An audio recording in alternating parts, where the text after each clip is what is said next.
Tekrar paylaşıyorum. Tamam. Şimdi temel matlardan ilki diyelim ya da ilki değil de aslında bir kısmı merdiven matı. Merdiven matı arkadaşlar 3 farklı yolla yapılıyor. 2 kaleyle yapılan merdiven matı var. 2 vezirle yapılan merdiven matı var. Ya da 1 vezir, 1 kaleyle yapılan merdiven matımız var. Bunlardan ilki olarak düşünebilirsiniz merdiven matı. Konumumuz bu şekilde. Satranç tahtasındaki konumumuz. 2 tane kalemiz var.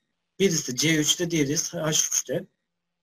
Hamle sırası beyazda, özür dilerim siyahta. Siyah kale C4'ten şah çekiyor. Şahın kaçabileceği tek kareler arkadaşlar. Burada mavi ok işaretiyle gösterdiğimiz kareler. Yalnız beyazlar da şunu düşünecek zaten. Ben hem kaçarken de hem de saldırı düzenlemiş olayım diyecektir büyük olasılık. Burada hem kaçarken hem saldırıya geçebileceği bir hamlesi var. Savunmasız olarak bıraktığı C4'teki kaleye saldıracak. Nereden saldırabilir? D5'ten. Beyazlar D5'e ilerleyip kaleye saldıracak. Siyahlar da kalesini korumak için tabii şahtan en uzak yataya kaçacak ama dikkat et burada G4'e geldi. Niçin H4'e gelmedi? Çünkü merdiven matında biliyorsunuz ki 2 ayak ön öne yani arka arkaya durmaz. Yan yana durur. Burada da kaleler yan yana duracak şekilde konumlandırılıyor. Bir sonraki hamlede H5 hamlesi gelecek. Siyahların. Evet. H5 hamlesiyle bu gerçekleşiyor. Evet çocuklar devam ediyorum.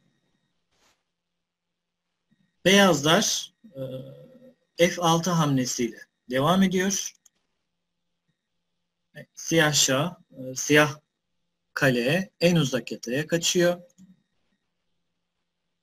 Beyaz şah tabi durur mu? Savunmasız bulduğu kaleye yaklaşarak onu almaya çalışacaktır. O da en uzak yataya kaçarak karşılık verir. Burada beyaz şah, evet, siyah kale,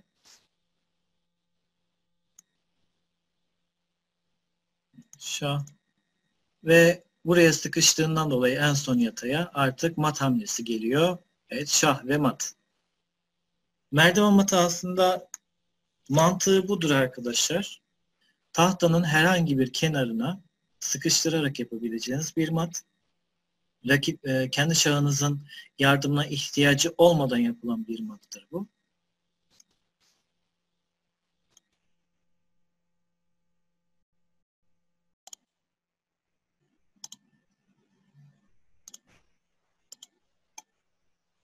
Evet çocuklar, merdiven matların bir diğeri 2 vezir.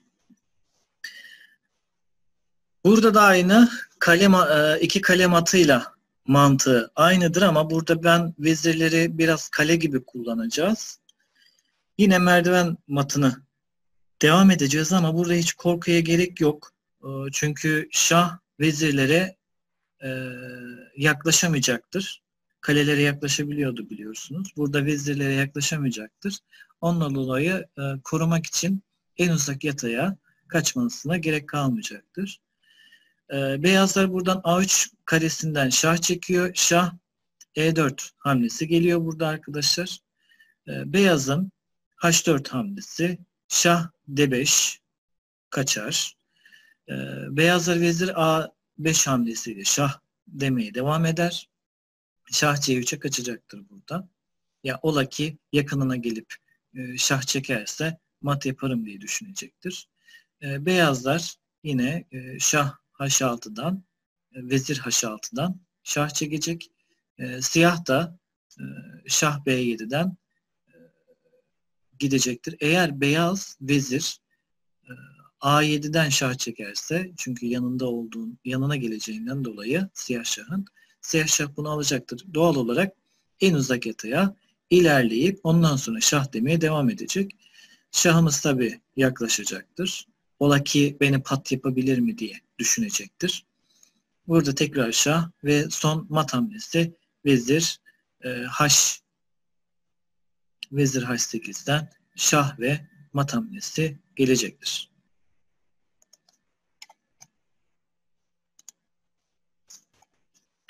Bir diğer merdiven matı örneğimiz vezir ve kale ile yapılan merdiven matı.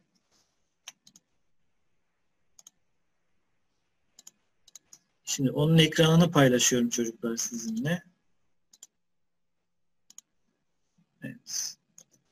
Vezir ve kale matı.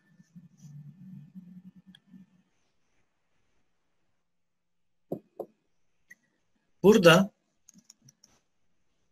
biri vezir, biri kale olacak şekilde beyazlar siyahları mat yapacak. Tabi hamle sırası beyazda.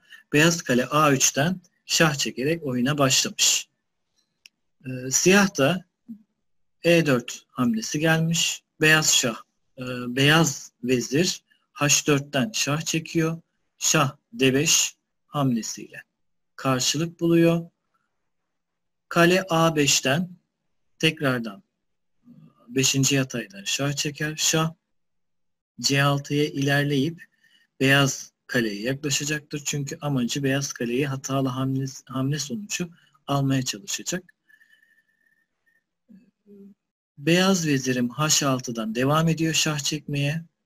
Kale, siyah şah B7'ye ilerleyecektir.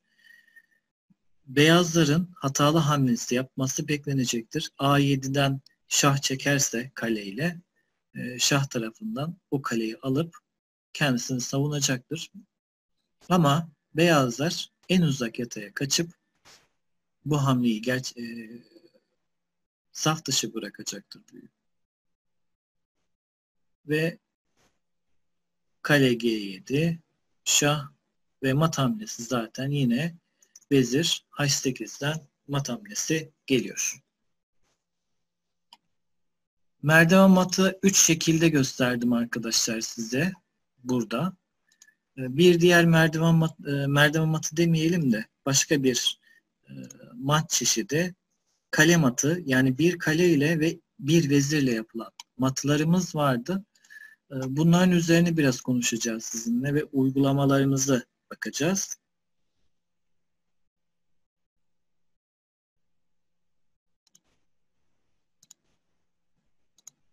Şimdi bir kale ile yapılan merdiven matının ekran görüntüsünü şöyle paylaşayım sizinle. Burada arkadaşlar bir kale ile yapılıyor. Ama artık şahının yardımına da ihtiyacı oluyor. Siyah şah da burada rolü var. İki şahın karşılıklı birbirine bakmasına biz opozisyon diyorduk. Opozisyon durumu tek kale ya da tek vezir kaldığı zaman önemli oluyor arkadaşlar. Burada opozisyon durumu var. İki şah karşılıklı birbirine bakmış. Beyaz şah burada mat yapılacak taraf olacaktı. Buradaki ilk hamleyi siyahlar yaptı. Siyah kale C4'ten şah çeker ve opozisyon durumu oluştuğu için olduğundan dolayı da beyaz şah 3. yataya kaçamayacağından dolayı bir üst yatay yani 5. yataya çıkacaktır. Burada kırmızı ok işaretli olan yerlerde duramayacağından dolayı mavi ok işaretli yerlere gidecektir. Beyazlar da şunu düşünecektir. Diyecek ki zaten hamlemi yapacağım, kaçarken de saldırayım. Doğal olarak beyazın yapabileceği en mantıklı hamle şah D5'ten kaleyi isteyecektir. Kalede en uzak yataya kaçıp kendisini savunacak. Yalnız yine siyahlar yarım opozisyon durumu, evet tam opozisyon arkadaşlar iki şahın karşılıklı birbirine bakmasıydı. Burada yarım opozisyon ise şahların çapraz olarak birbirine bakması, işte yarım opozisyon durumu bu. O pozisyonu alacak taraf beyaz şah burada. Yani hiçbir taşı olmayan taraf o pozisyonu alması gereken taraf. O yüzden siyahlar da o pozisyonu alabileceği gibi konumlandı kendi yatayında ve beyazlar o pozisyonu aldığı zaman siyahlar da hemen evet kale ile 5. yataydan şah çekti. Yine aynı arkadaşlar, bu kırmızı çarpı işaretli bölümlere beyaz şah gidemeyeceğinden dolayı gidebileceği buradaki yuvarlak işaretli karelerdir. O da beyazın büyük olasılık yine kaçarken saldır mantığıdır. Burada kaleye bir atak yaptı ama kale en uzak yataya kaçarak kendisini savunmaya çalışıyor. Bakın burada yine bir opozisyon durumu var ama o pozisyonu alacak taraf e, beyazlar da o pozisyonu tabii beyazlar aldı. Hemen burada şah çekmeyin. Çünkü kısa opozisyon dediğimiz opozisyonun oluşması gerekiyor. Çünkü burada tek kale var. Ondan dolayı eğer bu durumda kale A6'dan şah çekerse beyazlar 5. yataya inip kaçacaktır. Bizim amacımızın tam tersi olduğundan dolayı bakın yarım pozisyonu alan taraf siyah oldu burada ve o pozisyonu tamamlayacak taraf beyazlardı. Evet, beyazlar burada o pozisyonu tamamladı. Kaleyle şah çekti. O da kale tarafına yaklaşarak kaleye doğru yaklaşarak devam ediyor hamlesiyle. Burada siyahlar biraz hatalı hamle yaptı. O pozisyonu sağladı. Şimdi kaçmaya devam ediyor. Bakın siyah yine hatasına devam ediyor burada. Evet. Evet, kaleyi kaçtığına bakın. O pozisyonu e, beyazın almasını bekliyor şimdi. Aslında burada güzel bir hamle yaptı. Evet, o pozisyonu beyaz sağladı. Şimdi şah çekiyor. 7. yataydan da artık beyaz şahı kovalıyoruz. Beyaz şah nereye kaçacak? 8. yataya artık mat yapabileceğim yataya, son yataya sıkıştırdım.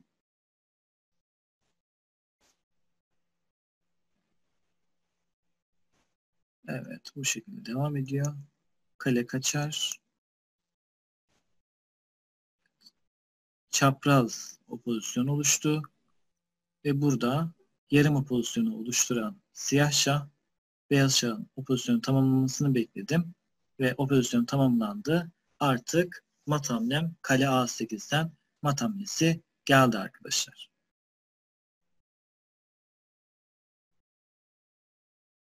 Evet.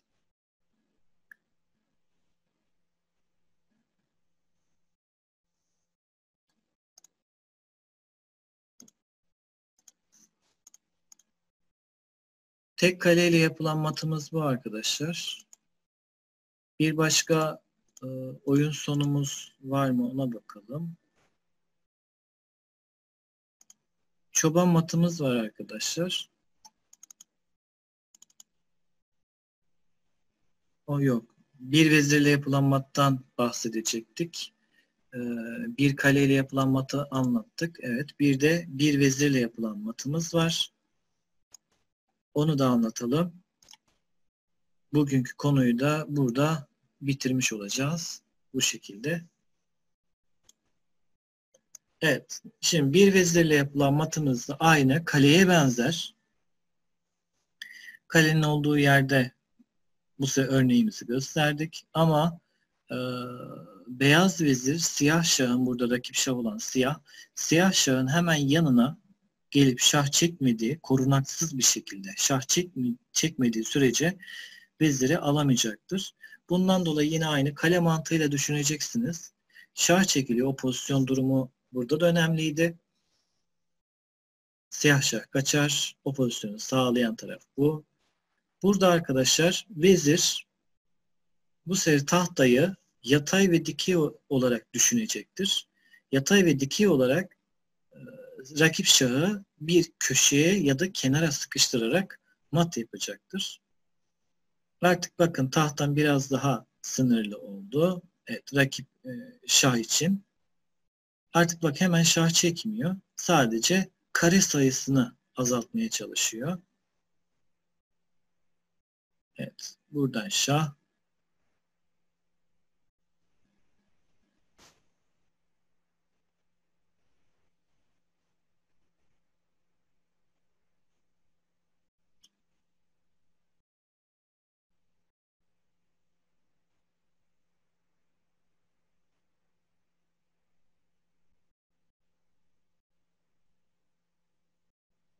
Evet, bu durumda siyah şah arkadaşlar iki kareye sıkıştı. Yani G8 ve H8 karelerinden. Artık mat hamlesi arkadaşlar büyük olasılık G7 ya da H7 ya da başka yerden var mı? Evet. F8 ya da E8'den gelecektir mat hamlesi. Bakalım burada evet şahımız yaklaşıyor çünkü o pozisyon durumu olması gerekecek. Burada yarım opozisyonumuz var. Bu durumda arkadaşlar mat hamlesi 2 kareden geliyor. E, Pardon 3 kareden gelecek. Nerelerden gelebilir? Ona bakalım. E, Vezir H7'den şah mat yani yüz yüze matı yapabilir. Ya da G7'den mat yapabilir. Ya da nereden yapabiliyor? F8 ve E8 karelerinden de arkadaşlar şahmat hamlesi gelecektir. Burada vezir G7 hamlesiyle köşeye sıkıştırdığımız şahı mat yapıyor.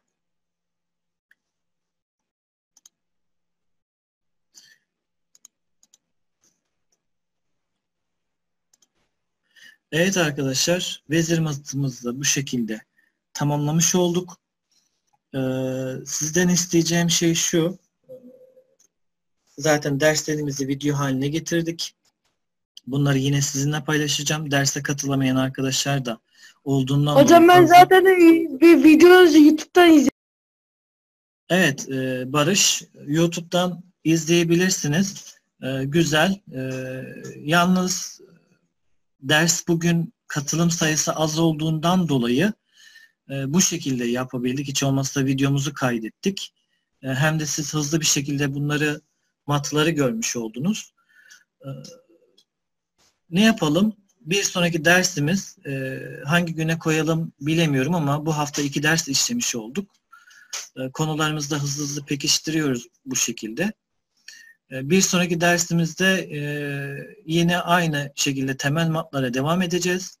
Elimdeki temel mat örneklerini sizinle paylaşacağım. Kitapları alan arkadaşlarımız varsa onu ben size mesaj olarak atacağım. Kitaptaki hangi sayfaları çözmeniz gerektiğini. Hocam zaten de var benim.